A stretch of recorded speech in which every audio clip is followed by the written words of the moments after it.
அவருடைய அனந்த ஞானம் 500 என்கிற சீரீஸில் இன்றைக்கு 10வது செய்தியை தேவனுடைய ஆவியானவர் நமக்கு கற்றுத்தரப் போகிறார். அது என்னவென்றால், மிஞ்சின ஞானிகள், ஞானத்திலே மிஞ்சினவர்கள், அவர்கள் செய்கிற தவறுகளை நாம் இன்றைக்கு தியானித்து பார்க்க போகிறோம். நீங்கள் அந்த தவறை செய்யாதிருப்பீர்கள். ஹல்லேலூயா. மிஞ்சின ஞானிகள் ஒரு பாவம் செய்ததும் முதல் பெற்றோரை போல தேவ உறவை தண்டிக்க முயற்சிப்பார்கள். முக்கியமான ஸ்டேட்மெண்ட்டு, ரைட்? திரும்ப சொல்லட்டுமா? இந்த மிஞ்சின நீதிமான்கள், மிஞ்சின ஞானிகள்லாம் என்ன செய்வோம் தெரியுமா? ஐயோ, என்னால் காலையில் ஜெபம் பண்ண முடியல, என்னை தேவனுக்கு பிடிக்காது என்கிற பொய்யை நம்பிடுவாங்க. Very very very important. நம்முடைய முதல் பெற்றோரும் இதை தவறத்தான் செய்தார்கள். பாவம் செய்துட்டாங்க, அவர்களாகவே தங்களுக்கு நீதி சொல்லிட்டாங்க. என்ன? தேவனுக்கு என்ன பிடிக்காது, ஓடி ஒளிந்து கொண்டார்கள். அவர்களுக்குத்தான் நான் என்ன பெயர் கொடுக்கிறேன்? மிஞ்சின ஞானிகள். சில உதாரணங்களை பார்க்கும் பொழுது உங்களுடைய மைண்ட் அதை ஏற்றுக்கொள்ளும். உங்களுடைய வாழ்க்கை சீக்கிரத்திலே தலை நேராக மாறிவிடும் என்று கர்த்தர் சொல்லுகிறார். இவர்கள் மிக மிக முக்கியமானதும் மிகவும் பிரயோஜனமான தேவனுடைய வார்த்தைகளை கண்டுகொள்ளவே மாட்டாங்க. ரைட்? அப்படியே இக்னோர் பண்ணிடுவாங்க. அது அவர்களுக்கு பயன் தராது, அருமையானவர்களே. அதனால அது அவர்களுக்கு பிரயோஜனப்படாது. அவங்களுக்கும் வார்த்தையினால பயன் இல்லை. வேற யாருக்கு? தேவனுக்கும் பயன் இல்லை, வையகத்திற்கும் பயன் இல்லை. ஏனென்றால் தேவனுடைய வார்த்தையை எழுத்தின்படி எடுத்துக்கொள்ள மாட்டாங்க. சிலவற்றை எடுப்பார்கள், முக்கியமானவற்றை தூக்கி தூர வச்சிருவாங்க. அவர்களுக்கு இயேசு கொடுத்த பெயர் என்ன? வேத புரட்டர்கள். இல்லை, குருடருக்கு வழிகாட்டுகிற குருடர்கள். பவுல் என்ன பெயர் கொடுத்தாரு? வேத புரட்டர்கள். ஜாஸ் மினிஸ்ட்ரிஸ் என்ன பெயர் கொடுக்கிறது? பிசாசன் ஏஜென்ட்டுகள். ஹல்லேலூயா. வசனத்தை பார்க்கும் பொழுது நீங்கள் அதை புரிந்து கொள்ளுவீர்கள்.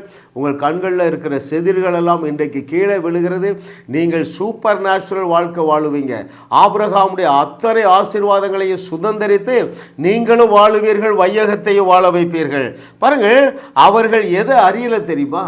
தங்களை ரொம்ப சுப்பீரியாரிட்டி காம்ப்ளெக்ஸில் இருக்கிறாங்களே, அவர்கள் எந்த ஒரு அஸ்திபார வசனத்தை அறியவில்லை என்றால் தங்களுடைய கிரியைகளினாலே அல்லது மாமிச கீழ்ப்படிதலினாலே நீதிமான் ஆக முடியும் என்கிற பொய்யை நம்பிக்கொண்டு இருக்கிறார்கள். ரைட்? ரொம்ப ஈஸி பாருங்களேன். அவர்கள் என்ன செய்வாங்க? நான் கஷ்டப்பட்டு 40 நாள் உபவாசம் பண்ணி என்ன செய்வேன்? தேவனுடைய இருதயத்தில் இடம் பிடிச்சிருவேன். ரைட்? என்னுடைய அறிவின்படி, அருமையானவர்களே, நீங்கள் ஏன் உபவாசிக்க விரும்புகிறீங்க? பாஸ்டர் சர்ச்சில் உபவாச ஜெபம் போடுவார். ஏன்? என் சபைக்கு 1000 ஆத்துமா வரணும்.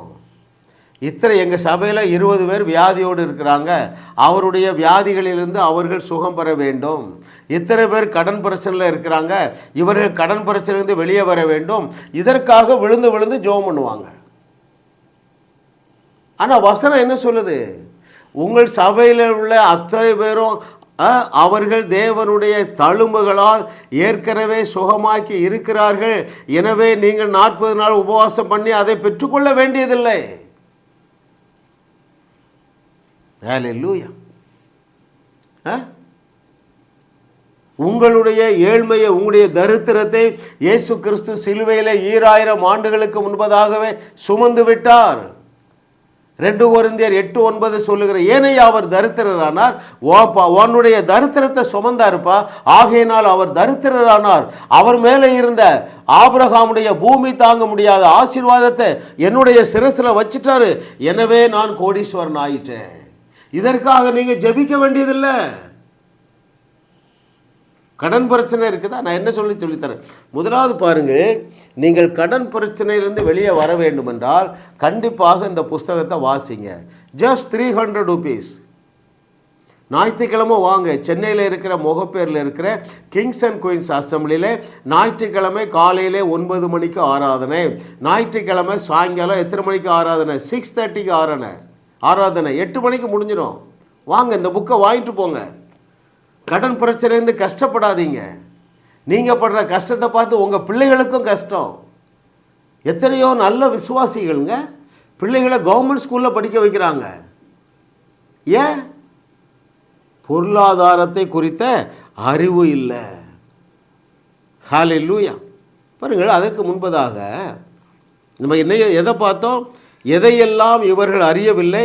மிஞ்சின ஞானிகள் எதை அறியவில்லை என்றால், தங்களுடைய ஜெபத்தினாலேயோ தங்களுடைய உபவாசத்தினாலோ நீங்கள் நீதிமான் ஆக முடியாதுங்க. எத்தனை வசனம் வேணுங்க? இதுக்கு ரிலேட்டடாக 100 வசனம் எடுக்கலாம். ஒரு சில வசனங்களை நான் எடுக்கிறேன்.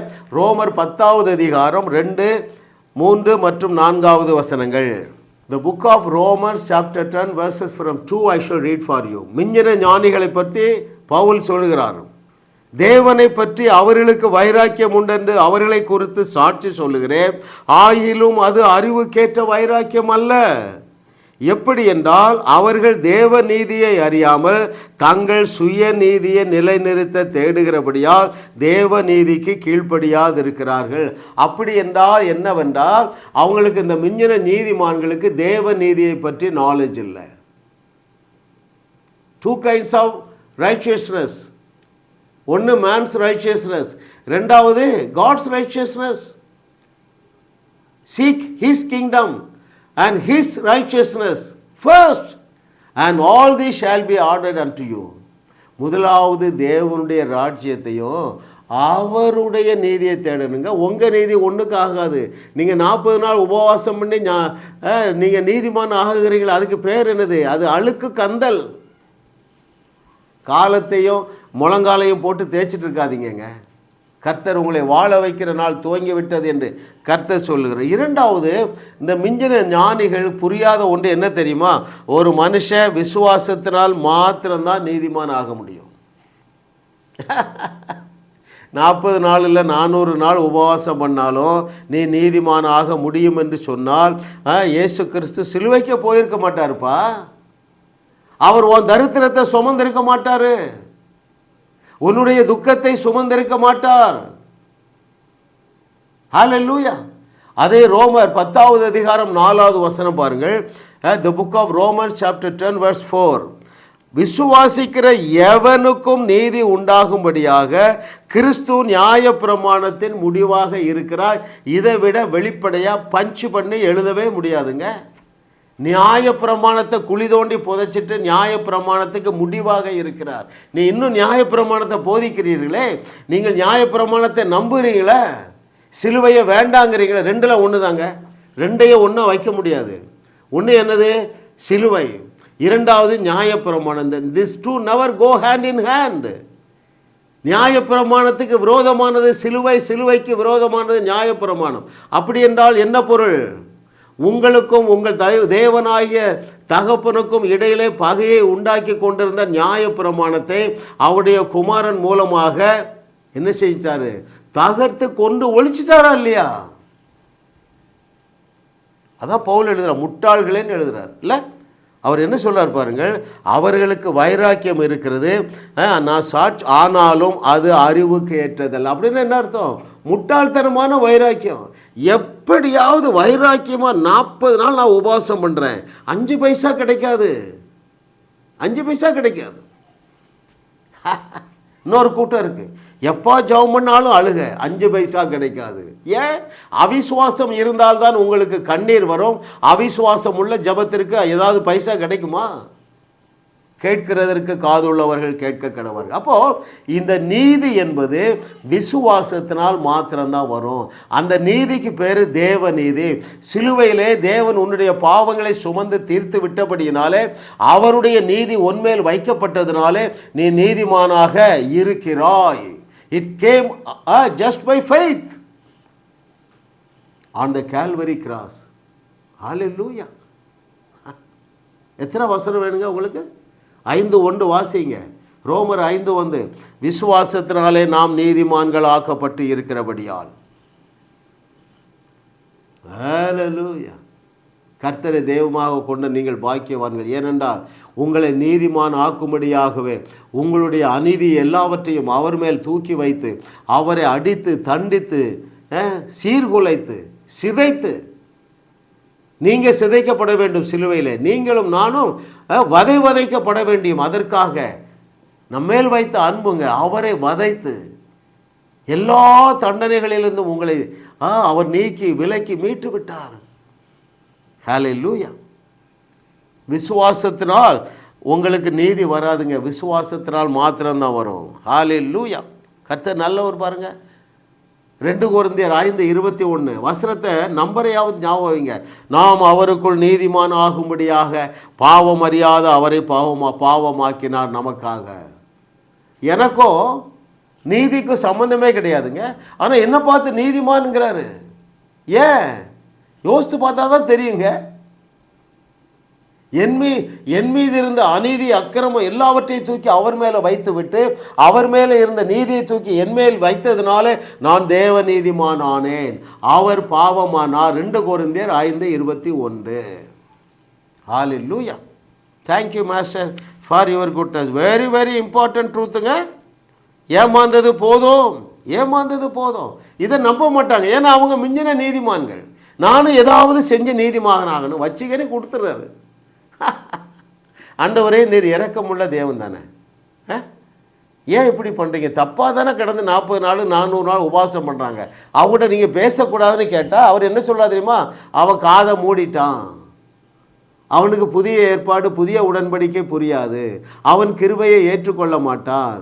அதனால தான் அடிக்கடி சொல்லுறார், கேட்கிறதற்கு காதுள்ளவர்கள் கேட்க கடவர்கள். இன்றைக்கு நான் உங்களை அன்போடு கேட்கிற மிஞ்சின நீதிமான்களாக இராதீர்கள், மிஞ்சின ஞானிகளாக இராதீர்கள். அவர்களுக்குள்ளே வாழ்ந்தார் 33 ஆண்டுகள். அவர்கள் அவரை அறியவில்லை. நீங்கள் நீதிமான்கள் ஆக்கப்பட்டு இருக்கிறீர்கள், அதை நீங்கள் அறிந்திருக்கிறீர்களா? அந்த நீதி விசுவாசத்தினால் வருகிற நீதியை தவிர உங்களுடைய கிரியைகளினால் வராது. ஏன் தெரியுமா? விசுவாசத்தினால் வராத யாவும் பாவம். இன்னைக்கு 90% ஊழியர்கள் என்ன சொல்லி தராங்க? எப்பா நீ இரவும் பகலும் தியானம் பண்ணு, இரவும் பகலும் ஜெபம் பண்ணு, வருஷத்தில் 40 நாள் உபவாசம் பண்ணு, தேவன் உன்னை நீதிமான் ஆக்குவார். இதை விட அக்கிரமமான செய்தி ஒன்றும் கிடையாதுங்க. சிம்பிள்ங்க. நீ 2 கொரிந்தியர் 5:21 விசுவாசி, அப்பொழுது நீ நீதிமான் ஆக்கப்பட்டு இருக்கிறாய் என்பதை உன் மைண்டு அக்செப்ட் பண்ணும். அது போதும். விசுவாசத்தினால் வராத யாவும் பாவங்க. யாவும் என்றால் என்ன? உங்களுக்கு ஐஸ்வர்யமும் விசுவாசத்தினால்தான் வரணும். உங்களுக்கு தேவையான ஆரோக்கியம், ஐஸ்வர்யம், வேற என்னது, ஆஸ்திகள், ஆவணங்கள், பாதுகாப்பு, நீதி, பரிசுத்தம், பரிபூர்ணம் எல்லாமே விசுவாசத்தினால் மாத்திரம்தான் வர வேண்டும். அதுதான் God's design. Hallelujah. Thank you master. Oh thank you Lord. இப்போ 3 காரியங்களை பார்த்தோம். 4வது அந்த ஞானிகள் சொல்லுகிற காரியம் என்ன தெரியுமா? அல்லது அந்த ஞானிகள் என்று தங்களை தாங்களே வஞ்சித்து கொண்டிருக்கிறவர்கள், அவர்கள் எந்த சத்தியத்தை ஏற்றுக்கொள்ள மாட்டார்கள். பாவிகளின் ஆஸ்தி நீதிமானுக்காக ஆயத்தமாய் இருக்கிறது என்பதை ஏற்றுக்கொள்ளாதவர்கள் மிஞ்சின நீதிமான்கள், மிஞ்சின ஞானிகள். எப்படியாவது நான் உழைச்சி ஓடா உழைத்து என்ன செய்யணும்? என் கடனை அடைக்கணும். மிஞ்சின நீதிமான்கள் அவர்கள் விசுவாசிகள் அல்ல, விஷ ஊசிகள். நான் சேலஞ்ச் பண்ணுறேங்க, பைபிளில் ஒரு இடத்துலையாவது எந்த ஒரு பஞ்சத்தையாவது எந்த ஒரு கடன் பிரச்சனையாவது இயற்கையான வழியில் சால்வ் ஆயிருந்தால் என்னை கூப்பிடுங்க.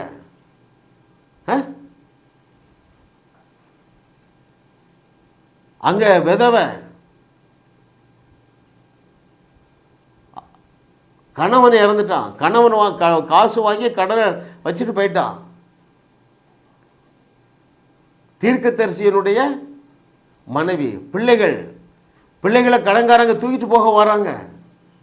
எலிசா நேச்சுரல் சொல்யூஷன் கொடுத்தாரா, சூப்பர் நேச்சுரல் சொல்யூஷன் கொடுத்தாராங்க? ரைட். இந்த ஒரு பாயிண்ட் தியானிப்போம். உங்கள் கடன் பிரச்சனை தீர்வதற்கு தேவன் இயற்கைக்கு அப்பாற்பட்ட விதத்தில் தீர்வை வைத்து இருக்கிறார். அங்கேயும் நேச்சுரல் சொல்யூஷன். அங்கே என்ன சூப்பர் நேச்சுரல் சொல்யூஷன்? ஏமா உங்ககிட்ட என்ன இருக்குது? கொஞ்சம் ஆயில் இருக்குது. சரி, ஊரெல்லாம் குடம் வாங்கி வீட்டுக்குள்ளே போய் இந்த கொஞ்சம் ஆயிலை ஊற்று, எல்லா குடமும் நிறைஞ்சிரும். Supernatural solution. ரைட்?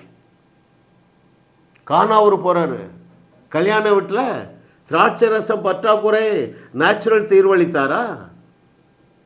விசுவாச தீர்வுங்க. எலிசா சொல்கிற, ஏம்மா எல்லா குடமும் நிறைஞ்சிருமா, அந்த குடத்தில் உள்ள எண்ணெயை விற்று கடனாட, அதுக்கு பிறகு உனக்கு ஜீவனுக்கு வேண்டிய பொருளாதாரம் அதில் வைத்திருக்கிறார் ஆண்டவர். முந்தின ரசத்தை காட்டிலும் பிந்தின ரசம் சுவை உள்ளதாக இருந்தது. ஏனென்றால் சூப்பர் நேச்சுரல் ப்ரொவிஷன் என்றாலே இன்பமயம், செழிப்பு, இயற்கைக்கு அப்பாற்பட்டது, சுவை உள்ளது. எந்த இடத்துலையாவது ஒரு தேவை அல்லது ஒரு பற்றாக்குறைன்னு ஒன்று இருந்தால் தேவனுடைய ப்ரொவிஷன் எல்லாமே சூப்பர் நேச்சுரல். அந்த சூப்பர் நேச்சுரல் எப்படி இருக்கும்? எஃபர்ட்லெஸ்ஸாக இருக்கும், என்ஜாயபுளாக இருக்கும். யோசபாத்து, இஸ்ரவேல் சேனை அழிய போகுது, குடிக்க தண்ணி இல்லை, மிருக ஜீவன்களும் மறிக்க போகிறது. அதுதான் பாருங்க எலிசா, நீங்கள் காற்றையும் காண மாட்டீர்கள், மழையையும் காண மாட்டீர்கள், சூப்பர் நேச்சுரல் உங்கள் எல்லாத்துக்கும் தண்ணி கிடைக்கும்பா. அடுத்து சமாரியாவில் பஞ்சம், சூப்பர் நேச்சுரல் ப்ரொவிஷன். உங்களுடைய கடனையும் அடைப்பதற்கு நீங்கள் அறியாத லட்ச வழிகளை தேவனுடைய ஆவியானவர் வைத்திருக்கிறார். ஒரு வழி ரெண்டு வழி இல்லைங்க, உங்கள் பிரச்சனையை தீர்க்கிறதுக்கு ஆண்டவருக்கு லட்ச வழி இருக்குங்க. ஏற்றுக்கொள்ளுகிறவர்கள் ஏற்றமிகு வாழ்வை காண்பார்கள். அதனால தான் அவருக்கு பேர் தேவனுங்க. கடவுள் எல்லாவற்றையும் கடந்தவர், நேச்சுரல் சிஸ்டத்தையே கடந்தவர். வேற எங்கெங்க எங்கெங்க தேவை ஏற்பட்டதோ அத்தனை இடத்திலேயும் அவருடைய வழிகள் மனித அறிவு கெட்டாத வழிகள். 40 நாள் ஆகாரம் கொடுங்க, 40 வருஷம் ஆகாரம் கொடுக்கணுங்க, 25 லட்சம் பேர். எவனாவது உழைத்தானா? ஹல்லேலூயா. அப்போது பாவிகளின் ஆஸ்தி உங்களுக்காக இருக்கிறது. அதுதான் எங்கே சொன்னார்? கட்டாத பெரிய பட்டணங்கள், நீங்கள் நிரப்பாத சகல வஸ்துக்களால் நிறைந்த வீடுகள், நீங்கள் தோண்டாத துறவுகள், நீங்கள் நடாத தோப்புகள். அதாவது நீ கஷ்டமே படக்கூடாதுப்பா, ராட்சதர்களை வைத்து ஆயத்தம் பண்ணி வச்சிருக்கிறேன், புறப்படுங்கள். ஏற்றுக்கொண்டவர்கள் 20 லட்சத்தில் 2 பேர் தான். நீ எந்த கூட்டத்தில் இருக்கிறீர்கள்? நீங்களே முடிவு செய்துக்கிடுங்க, நீங்களே கண்டுபிடிங்க.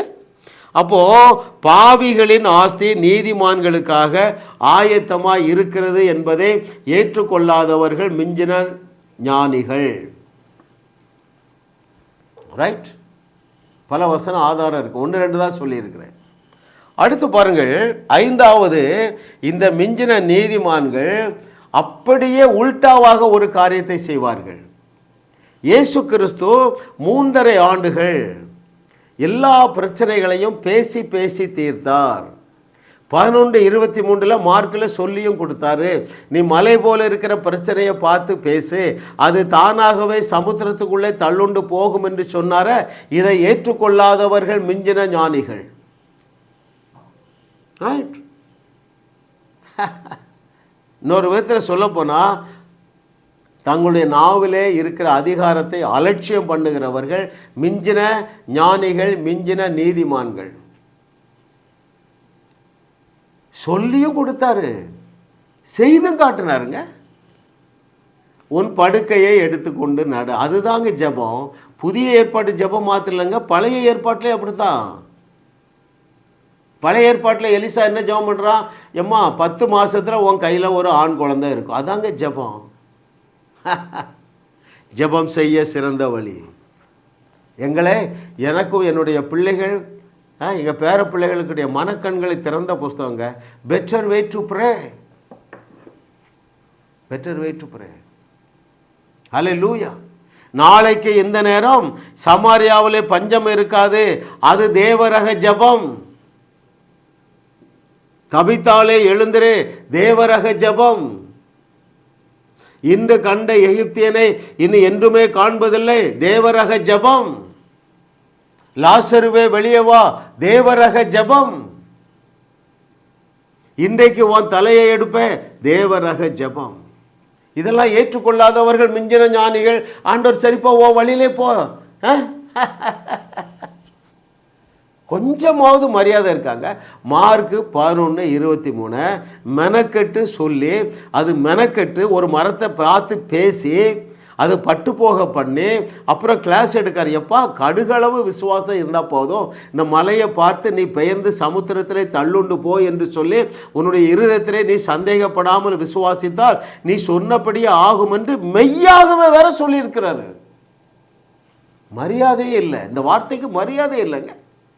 100க்கும் அதிகமான இடங்களிலே பழைய ஏற்பாட்டிலும் புதிய ஏற்பாட்டிலும் பேசி பேசி பிரச்சனைகளை தீர்த்து வைத்திருக்கிறார்களே, அந்த சிஸ்டம் நீங்கள் அதுக்கு கீழ்ப்படியவில்லை என்றால் நீங்கள் மிஞ்சின நீதிமான்கள், மிஞ்சின ஞானிகள். உங்கள் பருப்பு வேகாதீங்க, வேகாது. நீ பாருங்கள், எனக்கு ஜெபம் பண்ணுவாங்க, கூப்பிடுவாங்க, ஐயா 30 வருஷம் விசுவாசி, அதுக்கு முன்னால் நான் விக்கிரக ஆராயில் இருந்தேன். சரிப்பா, இந்த 30 வருஷம் எப்படி போச்சுது? நீங்கள் சொல்கிறது எல்லாம் கரெக்டு சார், எல்லாத்தையும் இழந்துட்டேன், என் மனைவியே இழந்துட்டேன், கடன் பிரச்சனையில் மாட்டிகிட்டு இருக்கேன், என் பிள்ளை குழந்தை இல்லை, இன்னொரு மகளுக்கு 45 வயசு கல்யாணம் ஆகலை. இதுதாங்க கிறிஸ்தவ வாழ்க்கை. மிஞ்சின நீதிமான்களுடைய பிரசங்கங்களை கேட்டு நடுத்தருவில் நிற்கிறவர்களுக்கு இந்த ஒரு அழைப்பு, சத்தியத்தை சரியாக அறிந்து கொள்ளுங்கள். முக்கியமான சத்தியம் மார்க் 11:29. தியானிங்க, மனப்பாடம் பண்ணுங்க. நான் மனப்பாடம் பண்ணங்க ஒரு 7 வருஷத்துக்கு முன்பதாக. அற்புதம் நடக்காத நாளை இல்லை, பூனி ஊதுறங்க, எல்லாமே ஓடிடுது. 20 வருஷ படுக்கை மாறுகிறது, 17 ஆண்டுகள் சிறையிருப்பு மாறுகின்றன, 4th ஸ்டேஜ் கேன்சர் சுகமடைகிறார்கள், திருமணமாகி 16 வருஷம் ஆச்சு, குழந்தை பாக்கியம் பெற்றுக்கொள்ளுகிறார்கள். ஹல்லேலூயா. அங்கிள், நான் 7 வருஷம் ஆச்சு, எனக்கு வேலை இல்லை. தம்பி, 30 நாளில் கர்த்தர் உனக்கு வேலை தருகிறேன் என்று சொல்லுகிறார். 15 நாளில் வேலை கிடைக்குதுங்க. ஏன்? மார்க் 11:23க்கு நான் கீழ்ப்படுகிறேன். அது என்ன? எந்த பிரச்சனையானாலும் பேசினால் அங்கே தீர்வு இருக்கிறது, என்னுடைய நாவிலே வல்லமை இருக்கிறது. Hallelujah. Oh thank you Lord for your goodness. அவர் நல்லவர், அவர் கிருபை என்றும் உள்ள. அதாவது பேசினா போதும் பிரச்சனை தீர்ந்து விடும் என்று சொன்னால் அவங்க நம்ப மாட்டாங்க. அவர்களுக்கு ஏசாயா தீர்க்கதரிசி மூலமாக ஏசாயா 42:19 தேவன் அவர்களுக்கு ஒரு பெயர் சூட்டி இருக்கிறார். அவர்கள் என்ன பெயர்னா அந்தகர்கள், அதாவது குருடர்கள். ஹல்லேலூயா. 6வது பாருங்கள், மிஞ்சின ஞானிகள். இயேசு சொன்ன வார்த்தையே தூக்கி ஓரமாக வச்சிருவாங்க. யார் சொன்னது? எல்லளவும் பொய்யுரையாத இறைமகனாகிய இயேசு கிறிஸ்து. அவர் என்ன சொல்லுகிறார்? தேவ வசனத்தை பெற்றுக்கொண்டவர்கள் தேவர்கள். இந்த வார்த்தை தவறாது. அவர் சொல்லி தவறுறது எதுங்க? அவர் சொல்கிறாருங்க, யோவான் 10:34-35 என்ன சொல்கிறாரு? நீ தேவ வசனத்தினால தான் பிறந்திருக்கிறாப்பா. அப்போ அந்த தேவ வசனத்தை பெற்றுக்கொண்ட நீங்கள் தேவர்கள். அப்படி என்றால் என்ன பொருள்? என்னை போல நீங்கள் அற்புதங்களினாலும் அடையாளங்களினாலும் என்னுடைய ராஜ்யத்தை எஸ்டாப்ளிஷ் பண்ணுவீங்க. கண்டுக்கிறதே இல்லைங்க. 71 வயசுக்கு எனக்கு எத்தனை பிரசங்கம் கேட்டிருப்பேன்ல, ஒரு இடத்துல கூட இயேசு கிறிஸ்து சொன்னார் பாருங்க, இந்த வார்த்தை தவறாது. யோவான் 10:34-35 ஒருத்தரும் பேசுகிறதே கிடையாது. என்ன பேசுவாங்க தெரியுமா? அவர் தன்னுடைய மகிமையை ஒருவருக்கும் கொடுக்க மாட்டேன்னு பழைய ஏற்பாட்டில் சொன்னார் பாருங்க, அதை பிடிச்சிக்கிடுவாங்க. ஐயோ, நான் தேவன்னு சொன்னால் அவர் கோவப்பட்டுருவார. நான் அம்பானி குடும்பத்தை சேர்ந்தவன் என்று சொன்னால் அவங்க அப்பா சந்தோஷப்படுவாரா, வருத்தப்படுவாரா? ஹல்லேலூயா. கர்த்தர் நல்லவர். உங்களுக்கு ஒரு பிரகாசம் உள்ள மனக்கண்களை தேவனுடைய ஆவியானவர் தந்து கொண்டே இருக்கிறார். அவருக்கே மகிமை உண்டாவதாக. கர்த்தர் நல்லவர். பாருங்க, அடுத்தது பாருங்க, இயேசு சொன்ன வார்த்தை தான். என்னது? நான் செய்ததை விட பெரிய அற்புதங்களை செய்வீர்கள். இந்த தேவனுடைய வார்த்தைகளை எல்லாம் சீரியஸாக எடுக்காதவர்கள் தங்களை பெரிய ஞானிகள் என்று நான் எண்ணி அவங்க குழியிலே கிடக்குறாங்கங்க. ஹல்லேலூயா, ஹல்லேலூயா. இவர்களுக்கு சிலுவையே தேவையில்லை. நீங்கள் ஏன் சிலுவையை பற்றி பேசுகிறீங்க? சிலுவை தான் உங்களை என்ன செஞ்சுட்டு நீதிமானாக மாற்றிட்டு. 2 கொரிந்தியர் 5:21 அது என்ன சொல்லுது? நான் வாசிக்கிறேன். The book of 2 Corinthians chapter 5 verse 21. நாம் அவருக்குள் தேவனுடைய நீதி ஆகும்படிக்கு பாவம் அறியாத அவரை நமக்காக பாவமாக்கினார். எங்கே பாவமாக்கப்பட்டார்? சிலுவையில். சிலுவையில் எதற்காக பாவமாக்கப்பட்டார்? என் மேல் இருந்த பாவத்தை தூக்கி அவர் மேலே வைத்ததுனால அவர் பாவமானார். அவர் மேலே இருந்த தேவ நீதியை தூக்கி என் மேல் வைத்ததுனால நான் தேவ நீதிமானானேன். இதை நீங்கள் ஏற்றுக்கொள்ளவில்லை என்றால் சிலுவையை காலின் கீழ் போட்டு மிதிக்கிறீங்க. மாபெரும் எக்ஸ்சேஞ்சுங்க, மாபெரும் எக்ஸ்சேஞ்ச். ஏனையா, எந்த பாவமும் அறியாத இயேசு கிறிஸ்து பாவமானார். நம்முடைய பாவங்கள் அவர் மேல் வைக்கப்பட்டதுனாலே அவர் பாவமானார். இப்பொழுது நீங்கள் பாவிகள் அல்ல, நீங்கள் நீதிமான்கள்.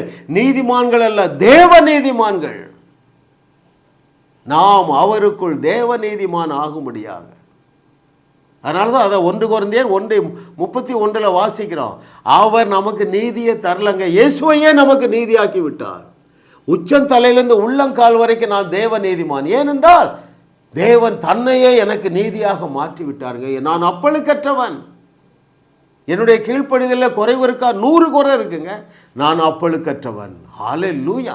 கடைசியாக இந்த ஒன்றை சொல்லி நான் முடிக்கிறேன் அருமையானவர்களே. இந்த புஸ்தகத்தை நீங்கள் வாங்கி படிக்கலைன்னா வேதத்தை புரிந்து கொள்ளவே முடியாது. ஆவி, ஆத்துமா, சரீரம், right, spirit, soul and body. 100 மொழிகளில் வந்திருக்கும். ஆன்லைனில் பாருங்க. Andrew Wommack has produced, he has written and he has produced and he has published this book. கர்த்தர் நல்லவர், அவர் கிருபை என்றும் உள்ளது. மிஞ்சின நீதிமான்களாக இருக்காதீங்க. நீங்கள் தலக்கணத்தில் இருப்பீங்க. எனக்கு எல்லாம் தெரியும். நான் எத்தனை வசனம் சொன்னேன், உனக்கு ஒன்றும் தெரியாத? இயேசு கிறிஸ்து செய்ததை விட பெரிய அற்புதம் செய்ய முடியும், உனக்கு தெரியுமா?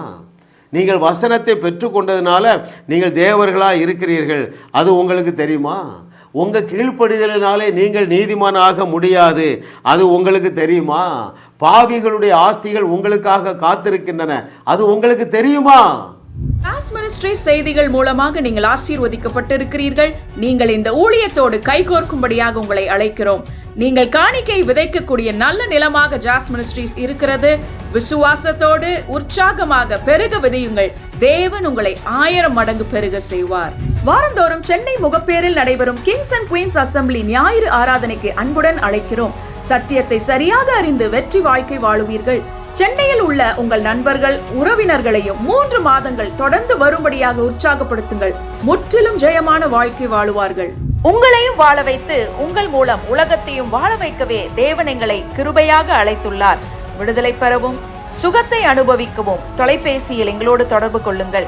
ஜாஸ் மினிஸ்ட்ரிஸ் யூடியூப் சேனலில் தொடர்ந்து செய்திகளை கேளுங்கள். சப்ஸ்கிரைப் செய்யுங்கள். வீடியோக்களை லைக் செய்து பலரோடும் பகிர்ந்து கொள்ளுங்கள். அவர்களும் ஆசீர்வதிக்கப்படட்டும்.